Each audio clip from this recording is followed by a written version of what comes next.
안녕하세요. 부모님이 속상해하실까봐 남편과 갈라섰단 소리는 꺼내지도 못한 30대 여성입니다. 하소연할 곳이 여기밖에 떠오르지가 않네요. 제가 남편과 갈라서게 된 이유를 말씀드리려면 제 가정사를 먼저 이야기해야 할 것 같습니다. 저는 외동딸이었고 저를 세상에 있게 해주신 친아버지께서는 제가 6살일 때 오랜 암투병 끝에 돌아가셨어요.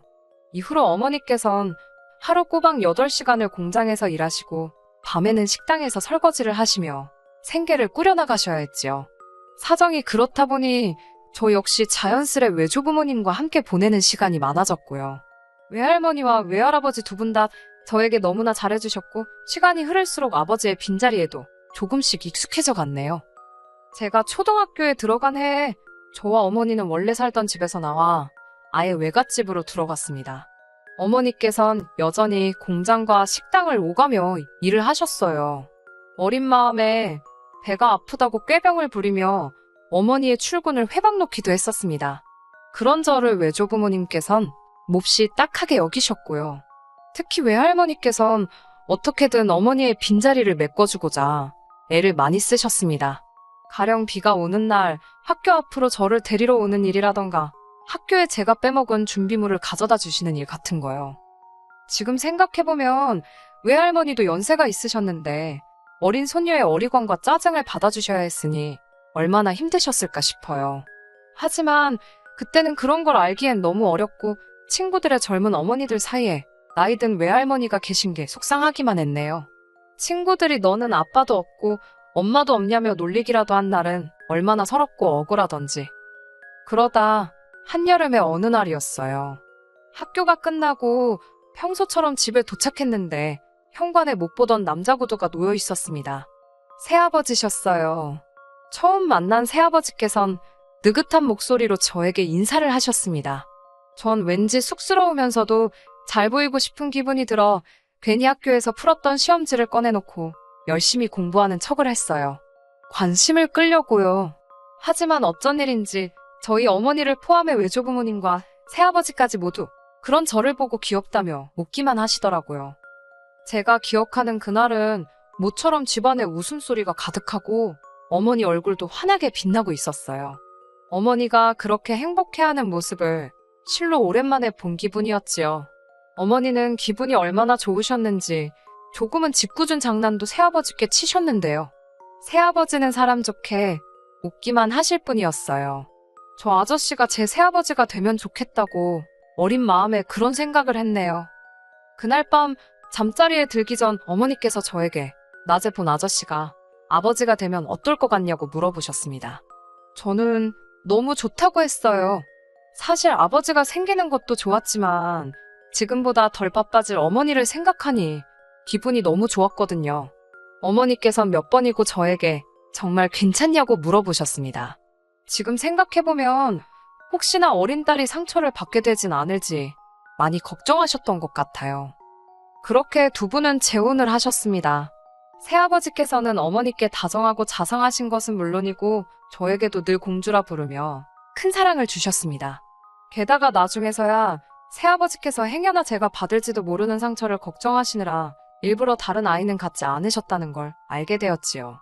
사실 이뿐만이 아니라 새아버지께 감사한 일을 이야기하자면 석 달 밤을 꼬박 새도 모자랄 거예요. 그리고 남편은 얼마나 제가 새아버지께 감사해야 한지 잘 알고 있고요. 남편이라고 부르는 것도 소름 끼칠 정도로 싫지만 마지막이다 생각하고 편의를 위해 그냥 남편이라고 칭하겠습니다. 남편과 사귀고 얼마 지나지 않았을 때 남편에게 저희 집의 가족관계에 대해서 이야기를 하게 된 적이 있어요. 그날은 우연히 남편이 제 휴대폰에서 제 가족 사진을 보곤 저더러 어머니도 안 닮고 아버지도 안 닮고 도대체 누굴 닮은 거냐고 묻더라고요. 사실 전 돌아가신 친아버지와 판박이라고 해도 될 만큼 정말 많이 닮았거든요.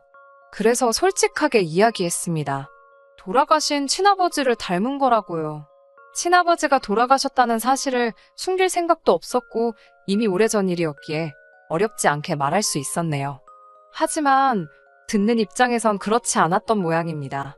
남편은 깜짝 놀라며 새아버지를 가리키더니 이분은 누구시냐 묻더라고요. 하나씩 설명하면 끝도 없겠다 싶었고 기왕 말이 나왔으니 친아버지가 돌아가신 것부터 저희 어머니가 재혼하신 이야기까지 전부 다 들려주었습니다. 남편은 평소에 제가 워낙 밝아 보여서 전혀 상상도 하지 못했다며 아무튼 뭐 신기하다는 식으로 이야기를 하더라고요. 남편이 보인 반응이 이상하다고 생각하긴 했지만 크게 문제라고는 생각하지 않았어요. 재혼 가정이 주변에 흔하진 않으니까 놀랐을 수도 있겠다 싶었달까요? 사실 남편과 저는 같은 회사를 다니던 동료 사이였습니다. 하지만 몇 년 같이 다니다가 제가 먼저 때려치고 나왔어요.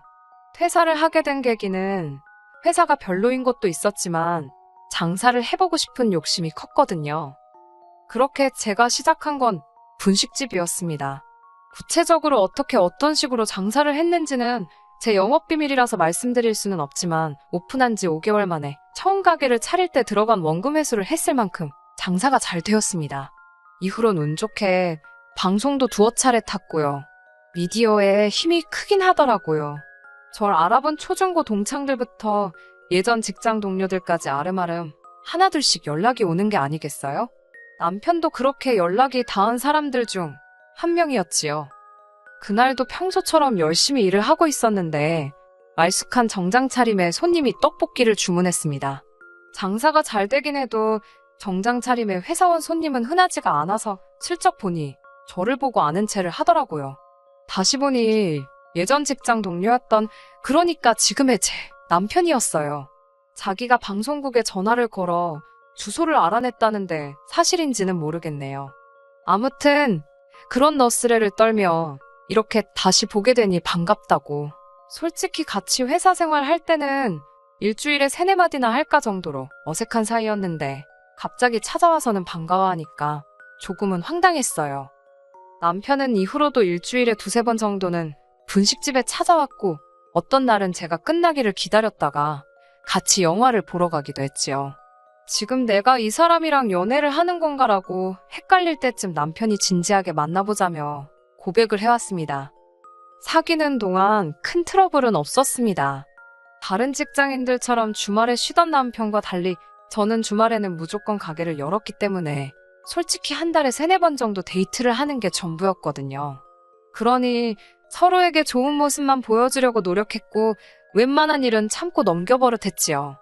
그래서 서로가 잘 맞는다고 착각을 했던 것 같아요. 사귄 지 1년쯤 되었을 때 본격적으로 결혼 이야기가 오가기 시작했습니다. 그리고 그때 생각지도 못한 이야기를 듣게 되었네요. 남편이 말하기를 자기는 홀어머니 밑에서 자랐답니다. 알고 보니 남편 역시 어렸을 때 아버지를 여의었다고요. 왜 진작에 말하지 않았냐고 하니까 굳이 이야기할 필요를 못 느꼈다나요. 솔직히 전 너무 황당했어요. 분명히 연애 초반에 제가 먼저 친아버지 돌아가신 이야기부터 해서 다 털어놓았잖아요. 심지어 자기가 마치 처음 봤다는 듯 신기하단 식으로 반응까지 해놓고 어처구니가 없어서 한동안 말없이 남편을 쳐다보았습니다. 그러자 한다는 말이 홀어머니라고 하면 괜히 제가 부담을 느낄까봐 말을 못했다나요. 솔직히 그 말도 곱게 들리지 않았고 핑계다 싶었지만 혹시 남편에겐 돌아가신 아버님의 자리가 큰 상처였나, 그래서 말을 못했나 싶어서 더는 따지지 않고 알겠다 하고 넘어갔어요. 하지만 어처구니가 없는 일은 결혼식 당일에도 있었습니다. 샵에서 메이크업 받고 정신이 하나도 없는데 남편이 잠깐 이야기 좀 하자고 하더라고요. 무슨 급한 일인가 싶어. 왜 그러냐니 자기가 곰곰이 생각을 해봤다며 말 같지도 않은 소리를 짓거리더라고요. 아무리 생각해봐도 어머님께서 혼주석에 홀로 계실 걸 생각하니 마음이 안 좋답니다. 그러면서 장모님도 혼자 앉으시면 좋겠답니다. 어차피 친아버지께선 돌아가셨으니 장모님이 혼자 앉아 계셔도 이상하게 생각할 사람이 없을 거라나요? 제가 지금 그게 무슨 소리냐고, 그럼 새아버지는 어디 앉으시란 말이냐고, 나랑 같이 손잡고 버진로드도 입장하실 건데 무슨 이야기를 하는 거냐니까. 자긴 솔직히 그것도 마음에 안 든답니다. 정 못하면 자기랑 동시에 입장하면 되지 않냐고요. 내가 아버지가 안 계신 것도 아닌데 왜 그래야 하냐고 나에겐 새아버지가 친아버지나 마찬가지라고 그걸 못 받아들이고 이렇게 말도 안 되는 소리를 할 거면 이 결혼하지 말자고 했습니다. 아마 제가 남편이 생각하던 것보다 세게 나갔던 모양이지요. 남편은 이게 그렇게 화낼 일이냐며 돌아가신 장인어른께 괜히 죄송해서 그런다나요? 제가 돌아가신 분 마음 헤아리다가 살아계신 분 마음에 상처 주지 말라고 당신 장인어른은 새아버지시라고 딱 선을 그어 말했어요. 그제서야 남편은 자기가 경솔했다며 미안하다고 사과를 해오긴 했지만 시쳇말로 빈정이 상할 대로 상했던 터라 그렇다고 당일날 진짜 이 결혼 못한다고 엎을 수도 없고 이게 아닌데 생각하면서도 예정대로 식을 올렸습니다. 그때 제가 조금 더 용기를 냈어야 하는데 식을 올린 이후로도 남편은 은근히 돌아가신 친아버지 이야기를 들먹이며 새아버지를 무시하는 듯한 모습을 보였습니다.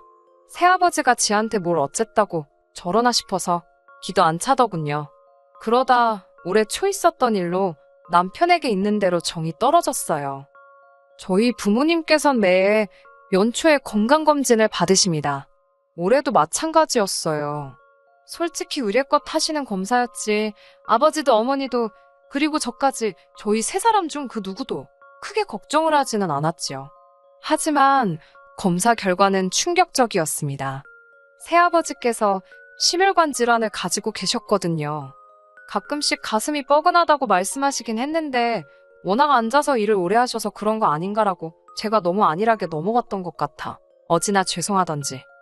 당장 새아버지의 신변에 문제가 생기고 그럴 것은 아니었지만 그래도 괜히 마음이 복잡하더라고요. 솔직히 새아버지마저 제 곁을 떠날지도 모른다는 생각은 상상조차 해본 적이 없었기에 갈수록 마음이 더 불안해졌던 것 같아요. 새아버지께서는 당신은 괜찮다고 아무렇지도 않다고 별거 아니라며 저와 어머니를 안심시키려 하셨지만 별 소용은 없었어요. 솔직히 이미 이별을 겪어봤으니 더 두렵고 겁이 났네요. 저는 새아버지께 무조건 병원에서 시키는 대로 할 수 있는 모든 걸 같이 해보자 했습니다. 그리고 결국 제 고집을 꺾지 못한 아버지께선 치료와 관리를 받기로 약속하셨지요. 치료와 관리에 필요한 비용만큼은 제가 다 부담하겠다고 약속드렸고요. 솔직히 아버지가 저보다 돈은 더 많으셨지만 그래도 그렇게라도 뭔가 해드리고 싶었달까요? 그렇게 새아버지가 다니실 병원과 받게 되실 치료까지 정해지고 나서야 남편에게 그간 무슨 일이 있었는지 이야기해 주었습니다. 미리 말하지 않았던 이유는 단순합니다. 남편은 일단 새아버지 일이라면 상지팡이를 짚고 나서서 부정적인 의견만 쏟아냈거든요. 그런 소리를 듣고 있으면 될 일도 안 되겠다 싶어서 말을 아꼈던 거예요. 하지만 제 이야기를 다 듣고 남편의 입에서 나온 첫마디는 황당하기 그지 없었습니다. 그래서 장인어른은 어떠시냐? 괜찮으시냐? 내가 가서 인사라도 드려야 되는 거 아니냐? 그런 소리는 온데간데 없고 병원비는 그럼 누가 내냐입니다. 제가 낸다고 하니까 왜 제가 내냐입니다. 피 한 방울 안 섞인 남인데 못하러 제가 내냐고요. 그러면서 그분은 가족이 없냐입니다. 미쳤나 싶었지요. 그게 무슨 소리냐고. 내가 가족인데라고 소리를 빽 지르니 남편이 한숨을 쉬더라고요. 어이가 없어서 당신이 왜 한숨을 쉬냐고 따지는데 저더러 우리도 돈 모아야 되는데 피 한 방울 안 섞인 남한테 다 퍼주냐고. 자긴 솔직히 갑갑하다나요. 저는 남편한테 당신한테 돈 달라고 할 것도 아니고 내가 번 돈으로 내가 해드리고 싶은 대로 해드릴 테니 헛소리 말고 관심 끄라 했습니다. 그러자 남편이란 작자가 뻔뻔하게도 부부 사이에 네 돈 내 돈이 어디 있냐고 그래요. 남편은 연봉이 4천이지만 이것저것 제하고 나면 실수령액은 300이 안 됩니다. 반면에 저는 계절이나 월에 따라 차이는 있지만 한 달에 500은 나와요. 결혼할 때 남편이 들고 온 돈도 저보다 적어서 각자 150씩 내놓고 생활합니다. 시댁 같은 경우 남편이 도와드리지 않으면 솔직히 어머님 생활이 어려워요. 제가 그거에 관여하기 시작하면 남편도 어머님도 얼마나 불편하겠어요. 그래서 반반 생활비하고 나머지는 알아서 관리하게 된 거예요. 사실 바보 같다는 소리를 들을 수도 있지만 그래도 부부라는 생각에 저는 그동안 제가 얼마 버는지 제가 얼마나 모았는지 남편에게 어느 정도는 오픈을 하고 있었습니다. 반면에 남편은 절대로 말해주지 않더라고요. 자존심 때문이겠거니 하고 따로 묻지도 않았어요. 그런데 이제 와서 보아하니 남편은 지 돈도 지 돈, 제 돈도 마치 자기 돈이다. 우리 공동재산이다 생각하고 있었나 봅니다. 공동재산이라 제가 원한다면 그렇게 쓸 수도 있었겠지요. 하지만 저희 새아버지에 대해 남편이 어떻게 생각하고 있는지 얼마나 인색한지 겪고 나니 내 돈은 내 돈이라고 딱 틀어지고 지켜야겠다 싶더라고요. 그런데 정말 인생이란 예측할 수가 없네요. 얼마 전에 있었던 일입니다. 남편과 제가 갈라서게 된 결정적인 계기이기도 하지요. 어머님께서 낙상으로 입원을 하게 되셨습니다. 찬장에서 그릇 꺼내신다고 의자를 밟고 올라가셨는데 내려오시면서 휘청하셨던 모양이에요.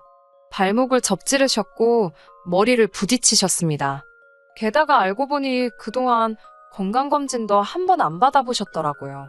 연세도 있으시니 이것저것 검사할 것도 많아졌고 어머님이 저에게 나쁘게 하신 건 없지만 남편이 괘씸해서 모르는 척 했습니다.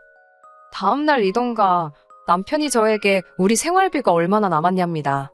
생활비는 왜 묻냐고 하니까 어머님 병원비 내드려야 할 것 아니냐고 그래요. 제가 어이가 없어서 그걸 왜 생활비에서 내냐고 따졌어요. 남편은 가족이 다쳤는데 모른 척 할 거냐입니다. 그래서 당신한테 가족이지 그러니까 당신이 번 돈으로 알아서 하라고 했어요. 진심으로 황당하단 표정을 한 남편이 어머님이 왜 나한테만 가족이냐고 너한테도 어머니나 마찬가지랍니다. 그러면서 활용점정의 단어를 쓰더라고요. 넌 이제 우리 집으로 시집온 출가외인이잖아. 죽어서도 우리 집 귀신 되는 거야. 와, 어머님도 아니고 남편한테 이런 소리를 들을 줄은 상상도 못했기에 웃음이 다 나더라고요. 저는 그런 헛소리 할 거면 됐고 솔직히 털어놓으라 했습니다. 어머님 병원비 내드릴 돈도 못 모았냐고요. 슬쩍 한번 떠본 거였지요. 이 남자가 우리의 미래를 위해 최소한 생각이란 걸 하고는 있는지 궁금해서요.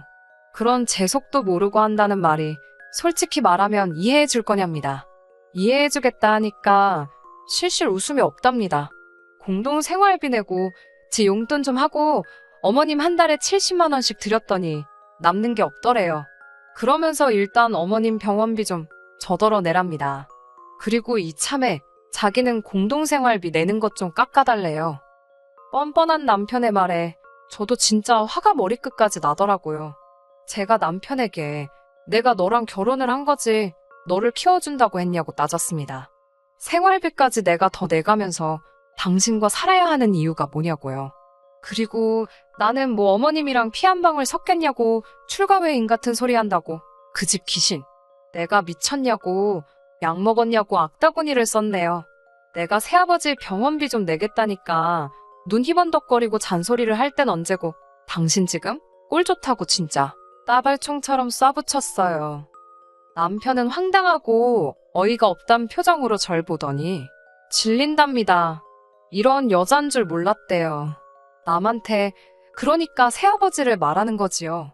남한테도 잘하길래 남편이랑 시어머니한테는 얼마나 깍듯할까 싶어서 데리고 살려고 했는데 아직 못 쓰겠답니다. 그러면서 자기가 먼저 갈라서 자고 하더라고요. 그 말을 듣는데 아이고 얼마나 고맙던지요. 그렇게 헤어졌습니다. 하도 청약 타령을 해대서 혼인신고를 미룬 게 신의 한 수였네요. 서류 정리가 단촐하니 일사천리로 일이 진행되더라고요. 그리고 이건 후기라고 해야 할지 엊그제 남편한테 전화가 왔었습니다. 시어머니 상황이 생각보다 훨씬 좋지 않다면서 저더러 돈 좀 빌려달라대요. 시어머니 생각하면 빌려드리고 싶었지만 아마 저희 새아버지도 이 상황을 아시면 빌려주라 하시겠지만 내키지가 않네요. 남편과 다시 엮이는 것도 싫고요. 본인이 인생을 제대로 살았다면 저 말고 누가 빌려줘도 빌려주겠지요. 저는 당분간은 어머니와 새아버지 두 분께 그동안 받은 사랑 돌려드리는 재미와 기쁨으로 살아보려고 합니다. 끝까지 들어주셔서 감사합니다. 오늘의 사연은 여기까지입니다. 구독과 좋아요, 알람 설정 부탁드리고 더 좋은 사연으로 다시 찾아뵙겠습니다. 감사합니다.